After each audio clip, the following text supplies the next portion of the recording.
नमस्कार, मैं रचना शर्मा। चढ़ती कला टाइम टीवी देख रहे सभी दर्शकों का स्वागत करती हूं। आप देख रहे हैं हरियाणा के समाचार। समाचारों की शुरुआत से पहले एक नजर आज की मुख्य सुर्खियों पर।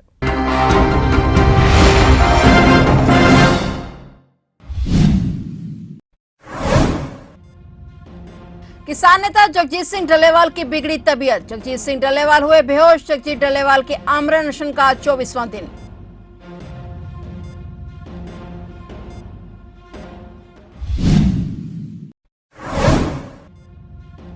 बजट से पहले वित्त मंत्री के साथ मीटिंग करेंगे सीएम सैनी। प्रदेश के विकास और रेलवे के मुद्दों पर करेंगे चर्चा। जीएसटी काउंसिल की महत्वपूर्ण बैठक 21 दिसंबर को।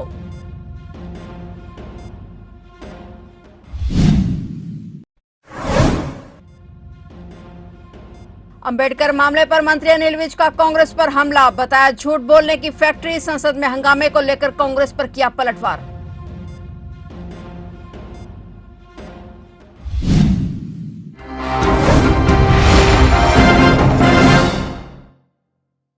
और अब समाचार विस्तार से।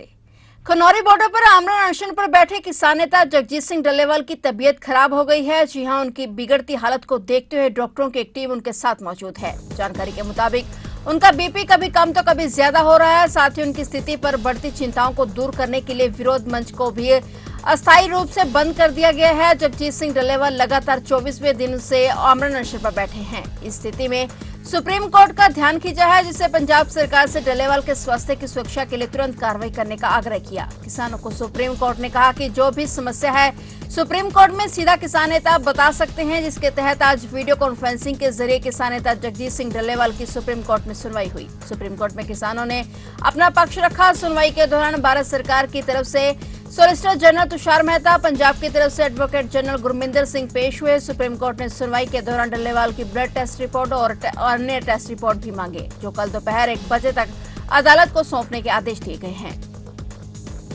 हरियाणा में लगातार तीसरी बार भारतीय जनता पार्टी की सरकार बनने के बाद से ही मुख्यमंत्री नायब सिंह सैनी पूरी तरह से एक्टिव हैं। साथ ही वह पार्टी के मंत्रियों और विधायकों को अपने अपने इलाकों में एक्टिव रहने की सलाह दे रहे हैं। इसी कड़ी में अब मुख्यमंत्री नायब सिंह सैनी 2 दिवसीय राजस्थान दौरे पर रवाना होंगे। 20 और 21 दिसंबर को नायब सैनी 2 दिवसीय राजस्थान दौरे पर रहेंगे। 20 दिसंबर की सुबह करीब 11:30 बजे मुख्यमंत्री नायब सिंह सैनी चंडीगढ़ से राजस्थान के जैसलमेर के लिए रवाना होंगे। मुख्यमंत्री शाम 4 बजे जैसलमेर के मेरिट रिसोर्ट में वित्त मंत्री निर्मला सीतारमण की ओर से बुलाई गई प्री बजट मीटिंग में शामिल होंगे। इसके अलावा 21 दिसंबर को मुख्यमंत्री नायब सिंह सैनी वित्त मंत्री निर्मला सीतारमण की अध्यक्षता में बुलाई गई जीएसटी परिषद की 55वीं बैठक में शामिल होंगे। 21 दिसंबर को ही मुख्यमंत्री नायब सैनी राजस्थान से सारे कामकाज निपटाकर 21 दिसंबर की शाम को चंडीगढ़ वापस लौटेंगे। प्री बजट मीटिंग में मुख्यमंत्री सैनी की ओर से केंद्रीय वित्त मंत्री निर्मला सीतारमण के समक्ष प्रदेश के विकास को लेकर बनाई जाने वाली कई योजनाओं को रखा जा सकता है। इसके साथ ही हरियाणा में वर्षों से कई रेल प्रोजेक्ट भी लंबित हैं, चूंकि रेल बजट भी वित्त मंत्री निर्मला सीतारमण की ओर से ही पेश किया जाएगा।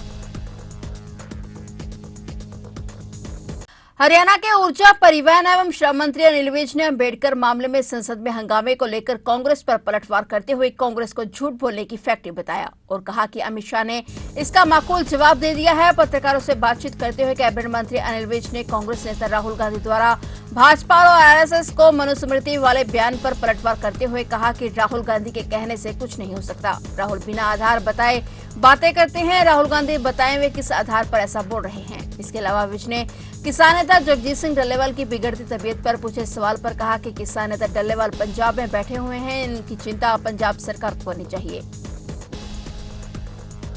बीजेपी के राष्ट्रीय सचिव और हरियाणा बीजेपी के पूर्व प्रदेश अध्यक्ष ओपी धनखड़ के बेटे आशुतोष धनखड़ पर जानलेवा हमले का मामला सामने आया है। करीब आधा दर्जन युवकों ने आशुतोष धनखड़ से मारपीट की। आरोपियों ने आशुतोष के सिर पर बेसबॉल बैट से कई वार किए और फरार हो गए। आशुतोष ने तुरंत मामले की जानकारी परिजन और पुलिस को दी। ओपी धनखड़ खुद बेटे को मेडिकल के लिए पंचकुला के सेक्टर 6 जनरल अस्पताल लेकर पहुंचे। इस दौरान उनके बेटे के सिर का सीटी स्कैन और एक्सरे भी हुआ। बताया जा रहा है कि आशुतोष धनखड़ अपनी गाड़ी से सेक्टर 12 रैली चौक से सेक्टर 14 स्थित घर की ओर जा रहे थे। घर से करीब 200 मीटर पहले एक गाड़ी ने आगे से ओवरटेक किया और दूसरी गाड़ी बदमाशों ने आशुतोष धनखड़ की गाड़ी के पीछे लगा दी। दोनों गाड़ियों से उतरे करीब दर्जन भर युवकों ने आशुतोष धनखड़ पर जानलेवा हमला कर दिया। लोगों की भीड़ इकट्ठा होता देख आरोपी मौके से फरार हो गए। आसपास के लोगों ने मामले की सूचना पुलिस को दी।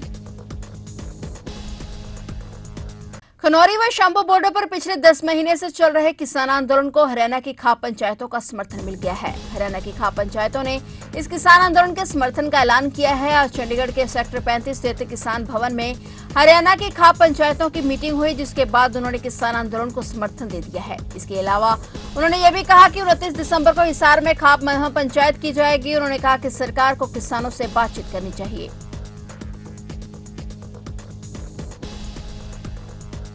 दिल्ली को उससे रोके जाने के बाद सुसाइड करने वाले किसान रणजोत सिंह का शव आज गुरुवार को शंभू बॉर्डर पर लाया गया। यहां किसान मजदूर मोर्चा के संयोजक सरवण सिंह पंदेर समेत दूसरे किसान नेताओं ने उन्हें श्रद्धांजलि दी। बता दें कि शंभू बॉर्डर पर किसानों के विरोध प्रदर्शन के दौरान कथित तौर पर जहरीला पदार्थ खाकर आत्महत्या की कोशिश करने वाले 57 वर्षीय व्यक्ति की बुधवार को मौत हो गई थी। किसान नेताओं के मुताबिक किसान नेता जगजीत सिंह डलेवाल की बिगड़ती सेहत से परेशान होकर लुधियाना जिले के रतनहेरी गांव के किसान रणजोत सिंह ने कथित तौर पर आत्महत्या की कोशिश की थी।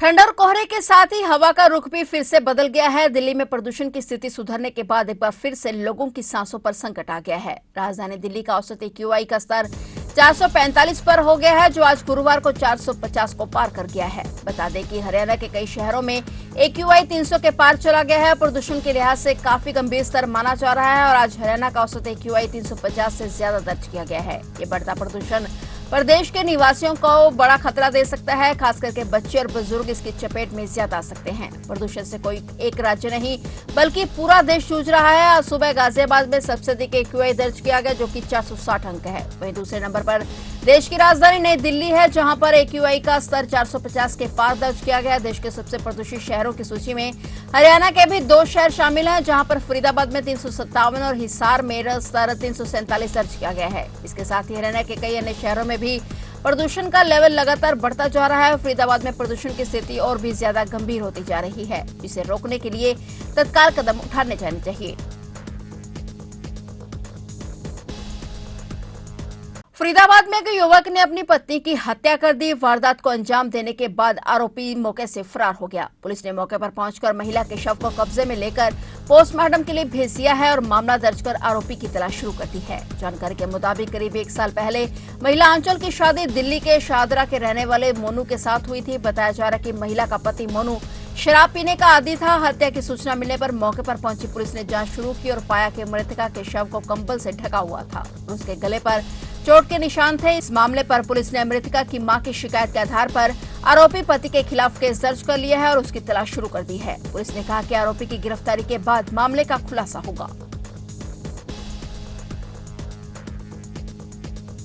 जिला विधिक सेवा प्राधिकरण के अध्यक्ष एवं जिला एवं सत्र न्यायाधीश श्रीमती ऋतु वाई के बहल के निर्देश अनुसार आज जिला विधिक सेवा प्राधिकरण कैथल द्वारा गिरफ्तारी से पहले पूछताछ के समय, जमानत व रिमांड के समय संबंधित व्यक्ति को उसके अधिकारों की जानकारी और कानूनी सहायता उपलब्ध कराने के विषय को लेकर एक कार्यशाला का आयोजन किया गया। इस कार्यशाला के माध्यम से सभी थाना प्रभारी, पुलिस विभाग के अधिकारियों, अटॉर्नी विभाग के सरकारी अधिवक्ताओं को जागरूक किया गया, ताकि उनके माध्यम से उपरोक्त विषय से संबंधित माननीय उच्चतम न्यायालय द्वारा दिए गए दिशा निर्देशों की पूर्ति हो सके और आरोपी को भारत के संविधान के तहत उनके अधिकारों की रक्षा की जा सके।